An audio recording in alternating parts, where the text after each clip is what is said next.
Chapter number 7 का नाम है पब्लिक फाइनेंस। ठीक है, तो ये भी एक अच्छा चैप्टर है। इसमें पहला यूनिट जो है वो तो है फिस्कल फंक्शन। ठीक है, तो देखो इसमें हमने क्या क्या पढ़ा था। दो बॉडीज़ हैं, एक है आरबीआई और एक है गवर्नमेंट। इनका उद्देश्य है कि जो पब्लिक है हमारे देश की, इनके लिए पॉलिसी बनाना। आरबीआई जो पॉलिसी बनाएगी वो हो गई मॉनेटरी पॉलिसी, वो अगले चैप्टर में पढ़ते हैं।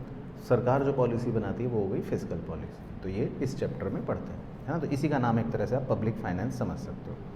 तो सरकार जो भी मतलब एक्शन लेती है इकनॉमी में, तो उसका इम्पैक्ट पड़ता है। अब सरकार देखो क्या करती है, वो मतलब बोरो करती है मनी, या पब्लिक वेलफेयर का काम करती है, खर्चा करती है, ये सब चीज़ें हैं। तो इसमें जो वो पब्लिक के लिए काम कर रही है वो इस चैप्टर में कवर हो रहा है, तो इसीलिए नाम है पब्लिक फाइनेंस।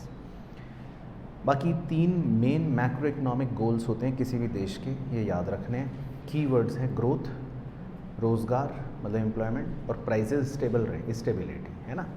तो गवर्नमेंट को ये ध्यान रखना पड़ता है कि भाई इन चीज़ों को मतलब अगर कुछ गड़बड़ हो रही है तो फिर गवर्नमेंट इसमें इंटरवीन करेगी। तो यहाँ से मतलब हमने समझना शुरू करा था कि गवर्नमेंट का रोल क्या है इकोनॉमिक सिस्टम में। तो सबसे पहली बात तो ये कि इकोनॉमिक सिस्टम किसे कहते हैं।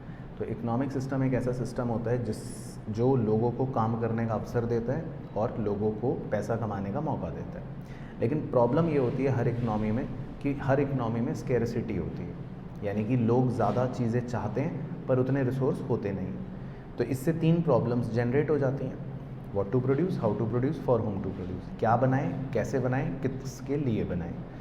तो इनके सॉल्यूशंस जो होते हैं वो बेसिकली इस पर डिपेंड करते हैं कि हम किस तरह के इकोनॉमिक सिस्टम की मतलब में हैं।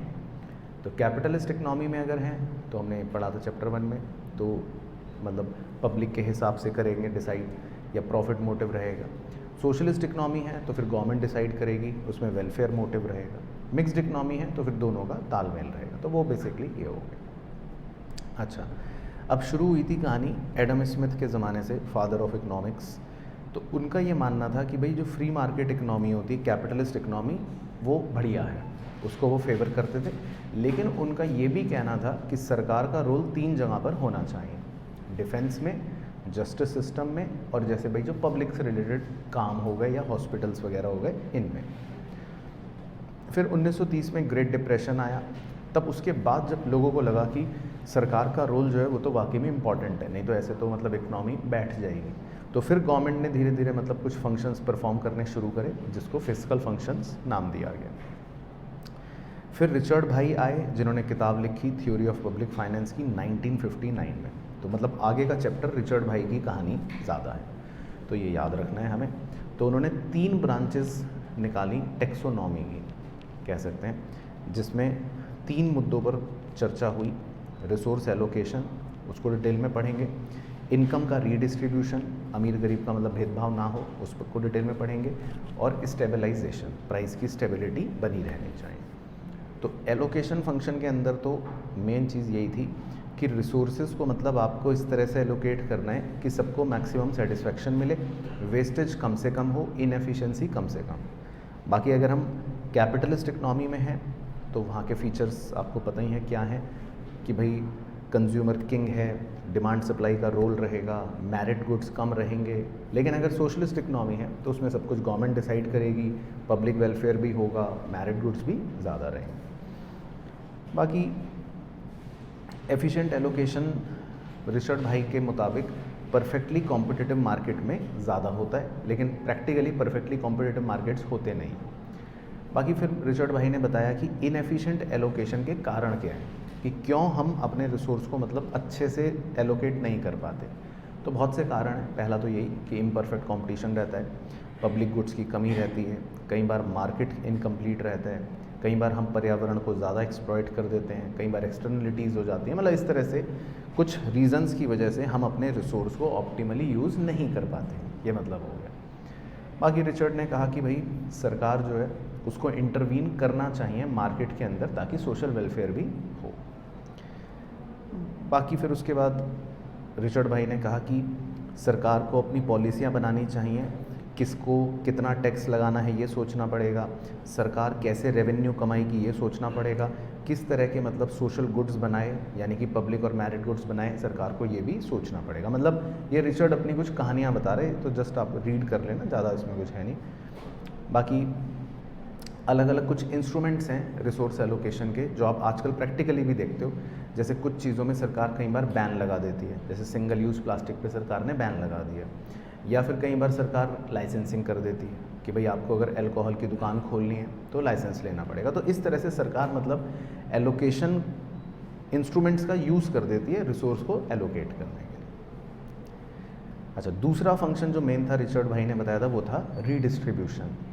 अब फिलहाल किसी भी इकनॉमी में डिस्ट्रीब्यूशन जो होता है वो स्क्यूड होता है। स्क्यूड का मतलब ये कि अमीर और गरीब में भेदभाव बहुत होता है, अमीर बहुत ज़्यादा रिच होता है और गरीब बेचारा पुअर होता रहता है। तो रिचर्ड का कहना था कि ऐसा नहीं होना चाहिए, ये भेदभाव कम होना चाहिए।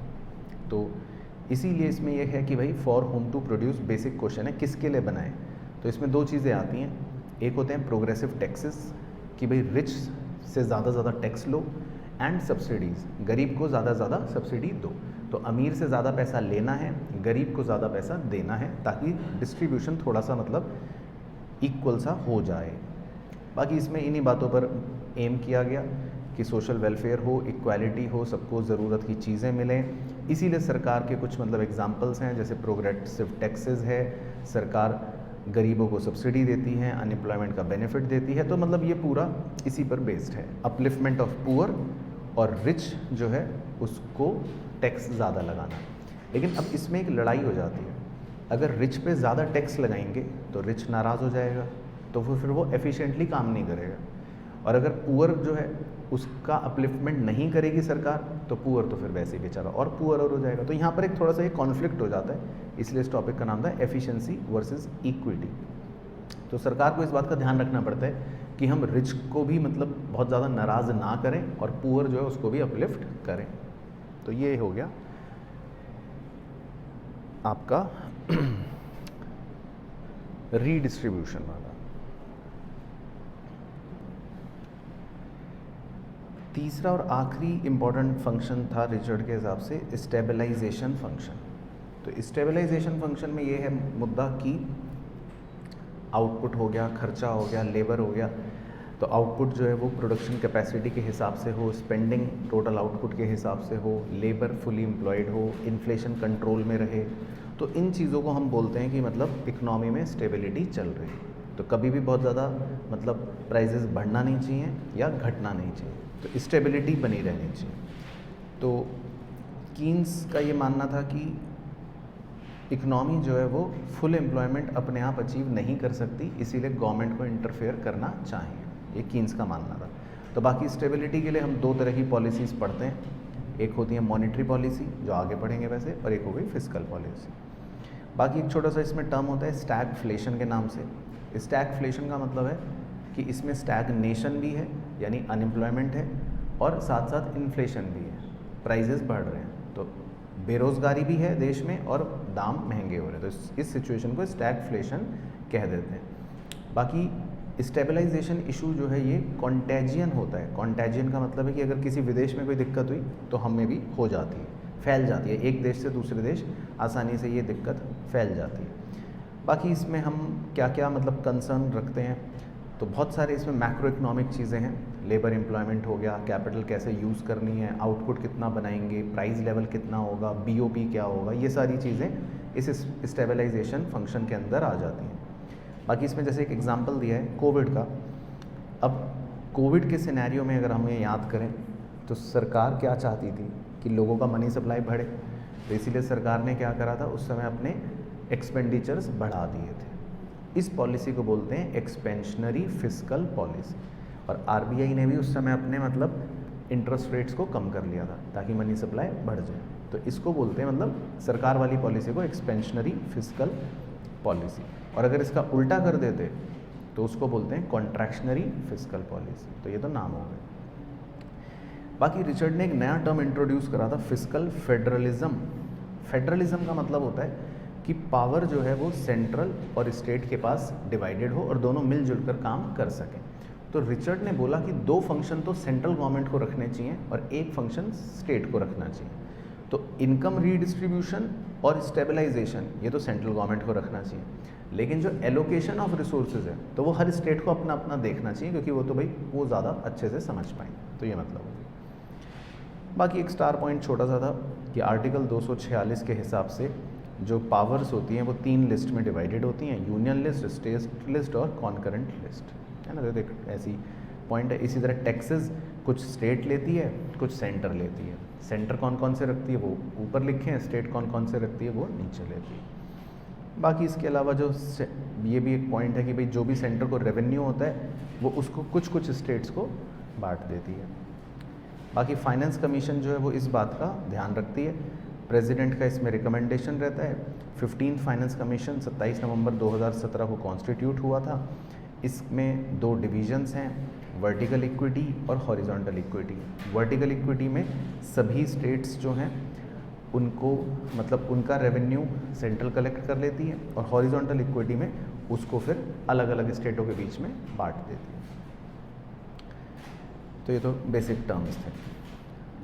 बाकी ये मतलब उसी का एक फॉर्मूला बना दिया कि जो भी सेंट्रल गवर्नमेंट को ग्रॉस टैक्स रेवेन्यू कलेक्ट हुआ उसमें से सेसेस माइनस हो गए, सेस का मतलब ही टैक्स होता है, सरचार्जेस माइनस हो गए वो भी टैक्स होता है, कुछ नॉन टैक्स रेवेन्यू जो हुए सरकार के वो भी माइनस हो गए। तो जो बच गया पैसा उसको बोलते हैं नेट डिविजिबल पूल। तो उस पैसे को सरकार या तो कुछ स्टेट्स को दे देती है और कुछ अपने पास रख लेती है।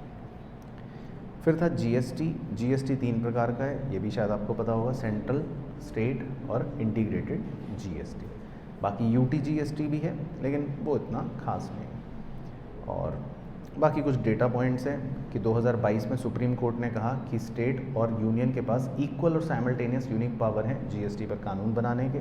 और 2021 से 26 तक जो परसेंटेज ऑफ स्टेट का शेयर है इन सेंट्रल टैक्सेस वो था 41%। कुछ क्राइटेरिया हैं ये डिस्ट्रीब्यूशन को डिवाइड करने के कि भाई सरकार कितना डिस्ट्रीब्यूशन मतलब किस स्टेट को देगी। तो उसके लिए सरकार ने कुछ क्राइटेरिया बना रखे हैं कि भाई किस स्टेट की इनकम कितनी है या इनकम का डिस्टेंस कितना है। इनकम डिस्टेंस का मतलब होता है कि जो सबसे रिच स्टेट है और जो सबसे पुअर स्टेट है उनका गैप क्या है।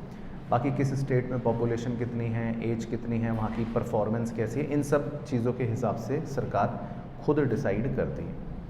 बाकी कुछ रिस्पॉन्सिबिलिटी सेंटर ने ले रखी है, कुछ रिस्पॉन्सिबिलिटी स्टेट ने ले रखी है।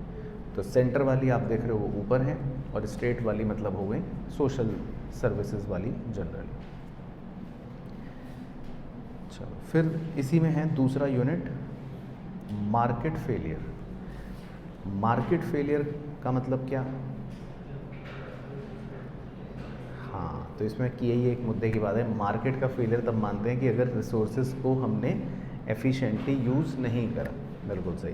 तो एक को बोल देते हैं कंप्लीट मार्केट फेलियर, एक को बोल देते हैं partial market failure. Complete market failure का मतलब ये है कि प्रोडक्ट है ही नहीं, मिसिंग है, तो missing market, complete market failure. Partial market failure का मतलब ये है कि प्रोडक्ट तो है लेकिन भाई रॉन्ग प्राइस है या रॉन्ग क्वांटिटी है, कुछ गड़बड़ है, तो वो हो गया पार्शियल मार्केट फेलियर। लेकिन मुद्दा ये आता है कि मार्केट फेल क्यों होते हैं। तो इसमें 4 मेन पॉइंट्स हैं। पहला तो मार्केट पावर, दूसरा एक्सटर्नलिटीज़, तीसरा पब्लिक गुड्स और चौथा इनकम्प्लीट या असिमेट्रिक इन्फॉर्मेशन, जिसमें 2 बातें पढ़ेंगे, एडवर्स सिलेक्शन और मॉरल हैज़ार्ड। तो इन चारों को 1 बाय 1 देखते हैं। तो मार्केट पावर का मतलब तो सिंपल हो गया, मोनोपोली पावर।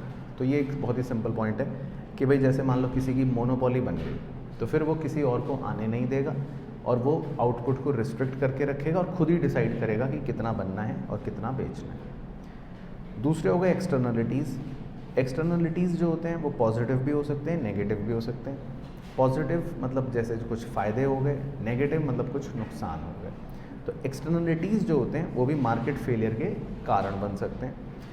उसके कुछ मतलब एग्जांपल्स हैं, spill over effect, neighbourhood effect, third party effect, side effect. इन सब में मतलब आपको मीनिंग यही समझाया था कि कई बार हम किसी को देखकर प्रभावित हो जाते हैं, प्रोडक्शन कर रहे हैं, कम कर रहे हैं, डिमांड कम कर रहे हैं, ज़्यादा कर रहे हैं, ये सब। अच्छा, इसी तरह प्रोडक्शन में पॉजिटिव और नेगेटिव एक्सटर्नलिटीज़ हो सकती हैं। हम अपने एम्प्लॉयज़ को अच्छी ट्रेनिंग दे रहे हैं तो ये पॉजिटिव एक्सटर्नलिटी, और अगर हम ज़्यादा पॉल्यूशन फैला रहे हैं तो नेगेटिव एक्सटर्नलिटी। इसी तरह कंजम्पशन में भी एक्सटर्नलिटीज़ हो सकती हैं। आप अच्छी चीज़ों का सेवन कर रहे हैं तो पॉजिटिव एक्सटर्नलिटी, आप ख़राब चीज़ों का सेवन कर रहे हैं तो नेगेटिव एक्सटर्नलिटी। तो कंजम्पशन में भी ये हो सकता है। बाकी एक्सटर्नलिटीज़ से मार्केट फेलियर क्यों होता है, वो इसलिए होता है कि जो पहले इसमें दो टर्म है, एक है प्राइवेट कॉस्ट, एक है सोशल कॉस्ट। प्राइवेट कॉस्ट तो मतलब कि जो भी हमारा खर्चा है जो हम रिकॉर्ड करते हैं अपनी बुक्स में, लेकिन सोशल कॉस्ट का मतलब होता है कि मान लो आपने जो प्रोडक्शन करा और समाज को जो मतलब उससे नुकसान पहुंचाया, उसको बोलते हैं सोशल कॉस्ट। तो social cost basically private cost और नेगेटिव एक्सटर्नलिटीज़ दोनों को मिलाकर माना जाता है। तो अब एक्सटर्नलिटीज़ कैसे अफेक्ट करती हैं चीज़ों को, कि जब हम प्रोडक्ट बनाते हैं तो हम उसको मार्केट प्राइस पर बेच देते हैं, लेकिन हम उसमें एक्सटर्नलिटीज़ को कंसिडर नहीं करते, तो वो एक ड्रॉबैक है और इस वजह से हम कह सकते हैं कि ये मार्केट फेलियर है। तो एक्सटर्नलिटीज़ भी बेसिकली मार्केट फेलियर का कारण बन सकते हैं। तीसरे रीज़न होते हैं मार्केट फेलियर के, जो पॉल ए सैमुअल्सन भाई ने बताए थे, वो थे पब्लिक गुड्स या सोशल गुड्स। तो पब्लिक गुड्स और सोशल गुड्स का मतलब क्या है कि भाई जैसे पार्क, तो पार्क जो है वो क्या है भाई, एक फ्री गुड है, पब्लिक के लिए गुड है, लेकिन उसमें कुछ दिक्कतें भी होती हैं, जैसे कि फ्री राइडर प्रॉब्लम, कोई भी आ सकता है, कभी भी आ सकता है, कितना भी यूज़ कर सकता है। वो नॉन एक्सक्लूडेबल होते हैं, आप किसी को मना नहीं कर सकते कि भाई तुम नहीं आओगे, है ना।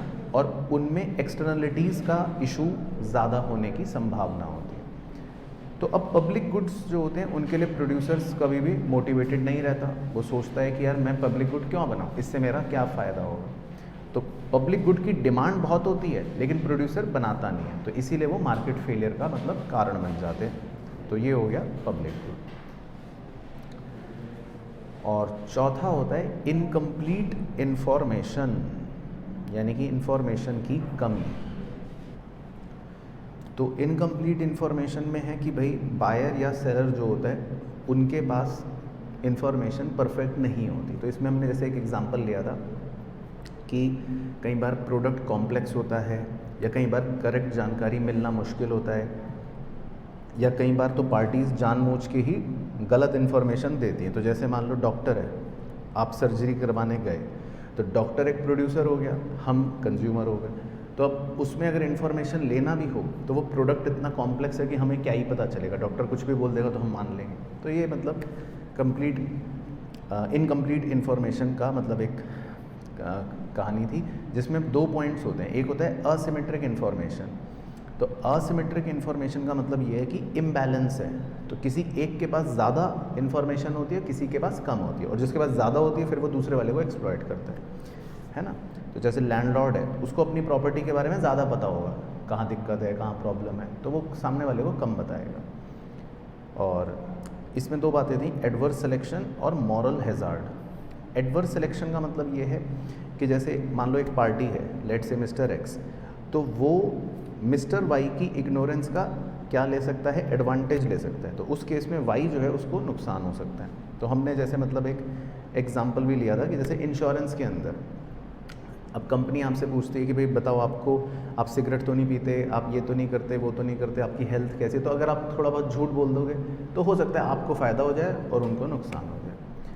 दूसरा होता है मॉरल हैज़ार्ड। मॉरल हैज़ार्ड में ये कहानी थी कि मान लो जब आपको कोई चीज़ पता होती है तो आप थोड़ा सा केयरलेस हो जाते हो। तो जैसे फॉर एग्जांपल ये आदमी है, अब इसने अपनी कार का इंश्योरेंस करवा लिया, तो अब ये सोचेगा अब तो इंश्योरेंस है, अब तो गाड़ी मज़े से चलाओ, तो ये थोड़ा सा केयर फ्री हो जाएगा और रैश ड्राइविंग कर सकता है। तो ये भी मतलब उसके बिहेवियर को चेंज करती हैं इस तरह की बातें भी, क्योंकि अगर उसको ये इन्फॉर्मेशन थी कि भाई मेरे पास तो इंश्योरेंस है, तो फिर वो थोड़ा सा केयर फ्री हो जाएगा। तो ये भी मतलब इन्फॉर्मेशन का एक मिसयूज़ हो गया, जिसको मॉरल हैज़ार्ड कह सकते हैं। तो बेसिकली असिमेट्रिक इन्फॉर्मेशन जो है उससे भी कह सकते हैं मार्केट फेलियर हो जाता है। तो चार बेसिकली चीज़ें थी जिनकी वजह से मार्केट फेलियर हो जाता है। अब मार्केट फेलियर तो हो गया, लेकिन उसको ठीक करने के लिए अब किसको इंटरवीन करना पड़ता है, गवर्नमेंट को इंटरवीन करना पड़ता है। तो वही चारों को कंट्रोल करने के लिए देखते हैं वन बाय वन। तो मोनोपोली को कंट्रोल करने के लिए सरकार ने मतलब कंपटीशन एक्ट लेकर आई, बहुत सारे तरीके लेकर आई, मर्जर एक्विजिशंस को कंट्रोल करने को लेकर आई, प्राइस की कैपिंग लेकर आई ताकि मोनोपोली पावर ना बने। हालांकि फिर भी बन जाती हैं। दूसरा, एक्सटर्नलिटीज़ को करेक्ट करने के लिए भी सरकार इनिशिएटिव्स लेती है। तो अगर नेगेटिव एक्सटर्नलिटीज़ की बात करें तो उनको भी मतलब कंट्रोल करने के लिए सरकार कई बार डायरेक्ट एक्शंस लेती है या कई बार मार्केट बेस्ड पॉलिसियाँ बना देती है।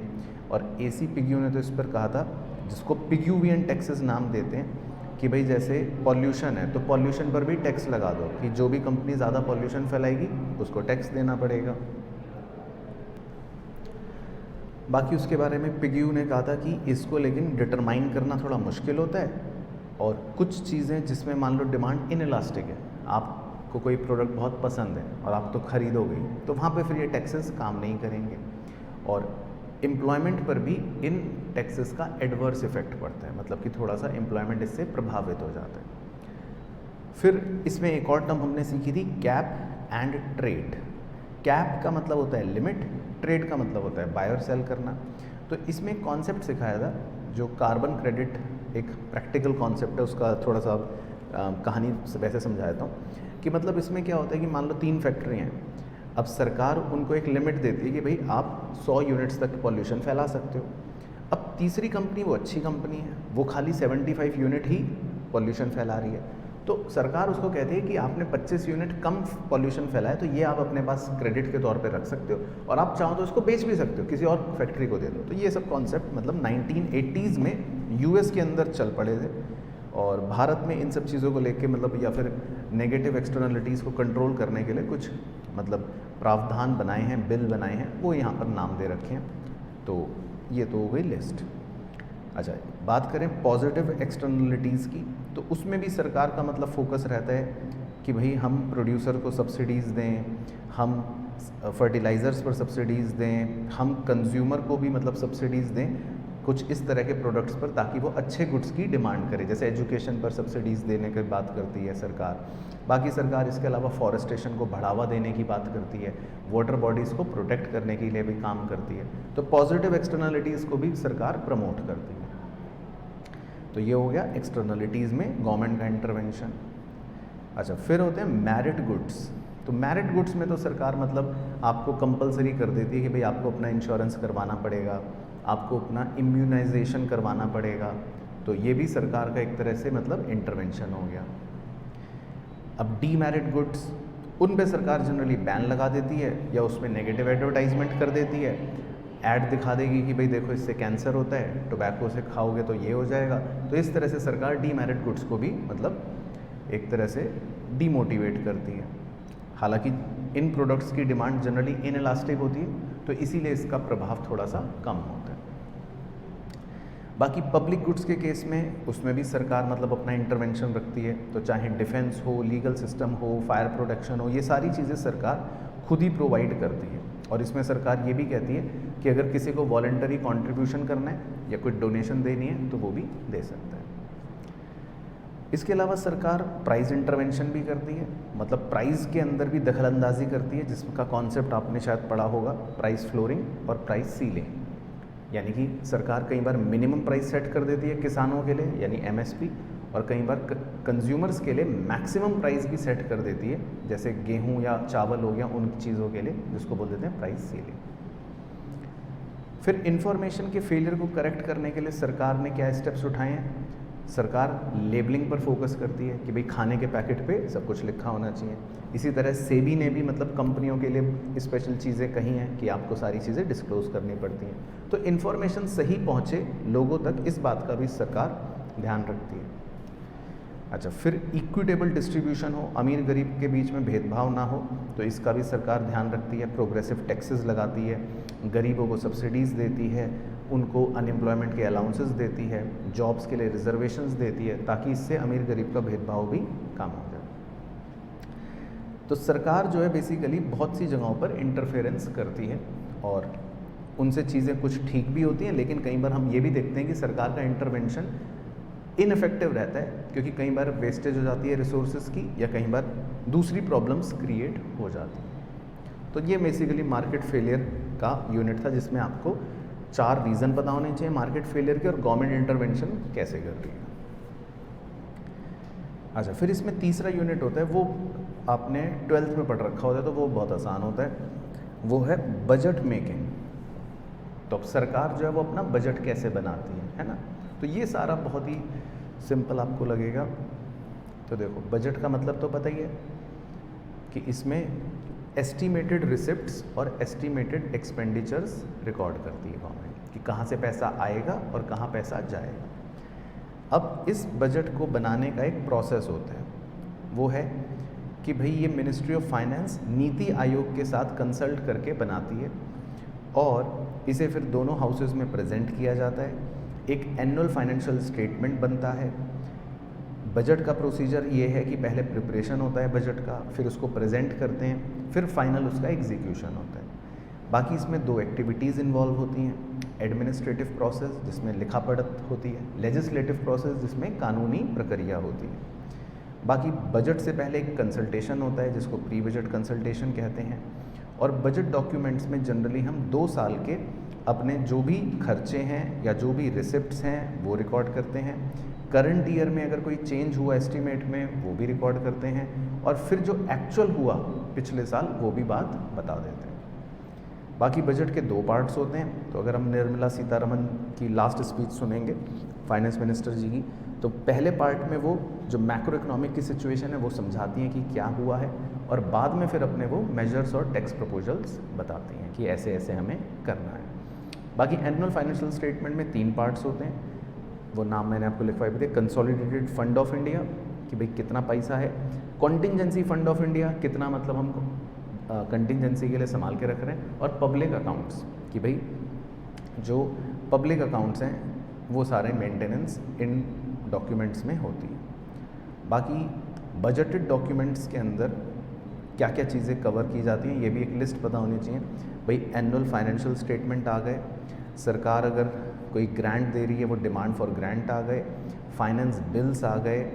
FRBM एक्ट के तहत 2 स्टेटमेंट्स देने होते हैं, एक तो मैक्रो इकोनॉमिक फ्रेमवर्क और एक मीडियम टर्म फिस्कल पॉलिसी कम फिस्कल पॉलिसी स्ट्रेटजी स्टेटमेंट। तो ये नाम याद रखना है मेनली तो बस। बाकी सरकार जो है वो कुछ खर्चे करती है अलग अलग कैटेगरीज में जो अपने कंसोलिडेटेड फंड से वो चार्ज कर लेती है। 2 बार जनरली बजट पेश होता है जिस साल इलेक्शन होता है। तो इलेक्शन वाले साल में एक बार पहले और एक बार इलेक्शन के बाद जनरली बजट पेश किया जाता है 2 बार। अच्छा, बाकी ये प्रोसेस था कि लोकसभा में दिखाते हैं, फिर राज्यसभा में पास हो जाता है, और पहले एक जनरल डिस्कशन के बाद गवर्नमेंट एप्रोप्रिएशन बिल लेकर आती है, और एप्रोप्रिएशन बिल के बाद जो है वो फिर कुछ कट मोशंस होते हैं, यानी कि मतलब अगर उसमें कुछ किसी ने कुछ डिमांड करनी है, कुछ हटाना कटना है, वो सब होता है। फिर पक्का फाइनेंस बिल जो होता है वो पेश हो जाता है, और फाइनेंस बिल जो है वो 75 दिन के अंदर अंदर पास हो जाता है। फिर वो कानून बन जाता है, और 14 दिन के अंदर राज्यसभा में अगर कुछ या लोकसभा में कुछ एक्सेप्टेंस या रिजेक्शन करना है तो वो कर देंगे, और बाकी फिर वोट ऑफ थैंक्स होके कहानी समाप्त हो जाती है। और बाकी एक डेटा पॉइंट था कि 2017-18 से जो रेलवे बजट है उसको भी मर्ज कर दिया था जनरल बजट के साथ, उसको फिर अलग से प्रस्तुत नहीं करते थे। तो ये पूरा एक प्रोसेस है जिसमें कुछ कुछ कीवर्ड्स बस पता होने चाहिए। अच्छा, बाकी अब बात करते हैं कि सरकार को रेवेन्यू कहाँ से होता है। तो इसका एक डिपार्टमेंट है, department of revenue of ministry of finance, जिसमें डायरेक्ट टैक्सेस देखती है CBDT और इनडायरेक्ट टैक्सेस देखती है CBIC।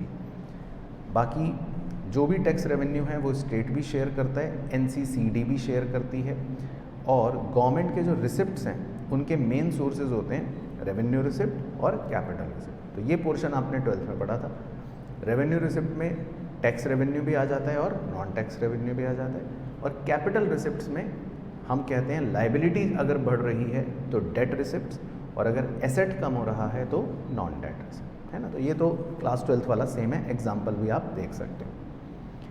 अच्छा, फिर होता है सरकार के जो खर्चे होते हैं उसको हम पब्लिक एक्सपेंडिचर बोलते हैं। तो जनरली सरकार अगर बेफिजूल के खर्चे कर रही है, अनप्रोडक्टिव खर्चे कर रही है, तो फिर उससे सरकार के डेफिसिट बढ़ जाएंगे, ग्रोथ खराब हो जाएगी, टैक्सेस सरकार फिर ज़्यादा लगाएगी, बर्डन बढ़ जाएगा सरकार पर, मतलब सारे बेकार बातें ही होंगी। बाकी इसके अलावा सरकार का जो खर्चा है, मिनिस्ट्री ऑफ फाइनेंस का जो डिपार्टमेंट है, वो अकाउंट्स बनाता है, वो मिनिस्ट्रियों की मदद करता है, वो जितने भी मतलब प्राइजेज़ हैं, कॉस्ट हैं, उनको कंट्रोल करता है, और इसके अलावा भी कुछ ऑडिट ऑब्जर्वेशंस जो हैं उनको मॉनिटर करता है। तो ये उसके फंक्शंस हो गए। बाकी बजट डॉक्यूमेंट है, एक्सपेंडिचर प्रोफाइल बोलते हैं उस कागज़ के टुकड़े को, वो तो एक सिंपल सी बात है। लेकिन सरकार का जो खर्चा है केंद्र सरकार का, उसको देख लेते हैं। तो उसमें जनरली केंद्र सरकार का खर्चा 6 पार्ट्स में डिवाइडेड है। पहले 3 को मतलब अलग तरह से माना जाता है, और दूसरे 3 को हम कहते हैं ये स्कीम्स पे लगाने वाला सरकार का पैसा है। तो establishment expenditure, central sector schemes, other central expenditures, और उधर centrally sponsored schemes, finance commission transfer और अदर ट्रांसफर्स टू स्टेट्स। तो बेसिकली उसमें सरकार कुछ पैसा ट्रांसफ़र करती है, वो स्कीमें हैं, और इसमें सरकार जो है अपना खर्चा कर रही है, वो स्कीमें हैं। उसके बाद एक प्रोसीजर है, एक term public debt management. Public debt का मतलब एक तरह से वही होता है कि सरकार का डेट मतलब गवर्नमेंट की बोरोइंग।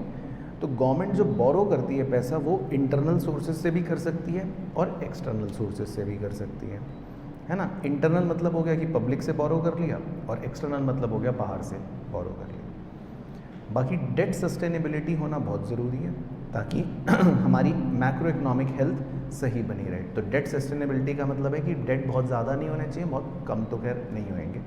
तो इसके लिए सरकार ने स्ट्रेटजी बना रखी है जिसको डेट मैनेजमेंट स्ट्रेटजी बोलते हैं, जिसमें 3 मेन पिलर्स हैं।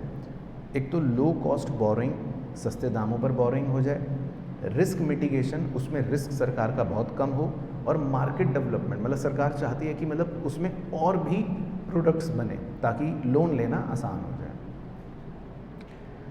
फिर पब्लिक डेट मैनेजमेंट के लिए तो आपको नाम याद रखने की कौन से डिपार्टमेंट्स की जिम्मेदारियां हैं। आरबीआई वो डोमेस्टिक ट्रेड्स देखती है, डिपार्टमेंट ऑफ इकोनॉमिक अफेयर्स वो एक्सटर्नल डेट्स देखती है, बाकी budget division of ministry of finance वो बाकी सारी लाइबिलिटीज़ कवर करती है।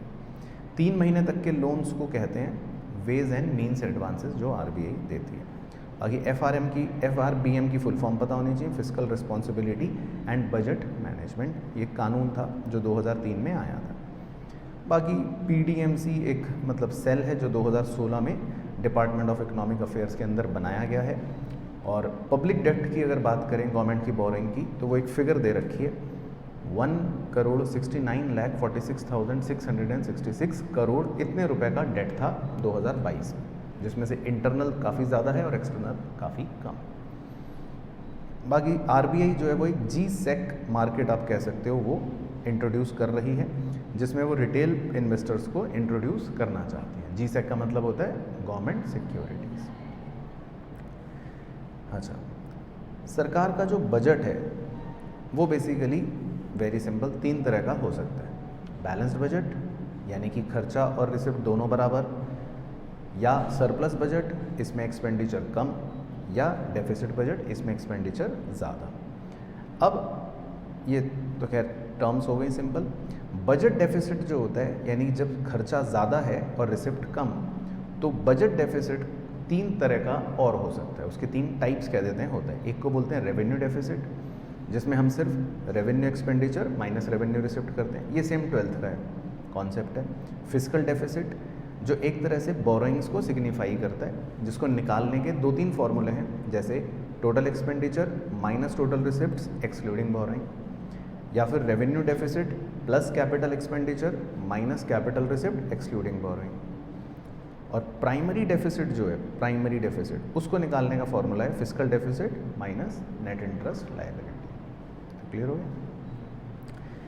अब बजट बनाने के बाद जब सरकार फाइनली एक्शन ले रही है कुछ भी, तो उसको नाम दे दिया फिस्कल पॉलिसी, है ना। तो ये इसमें आखिरी कहानी होती है मेनली।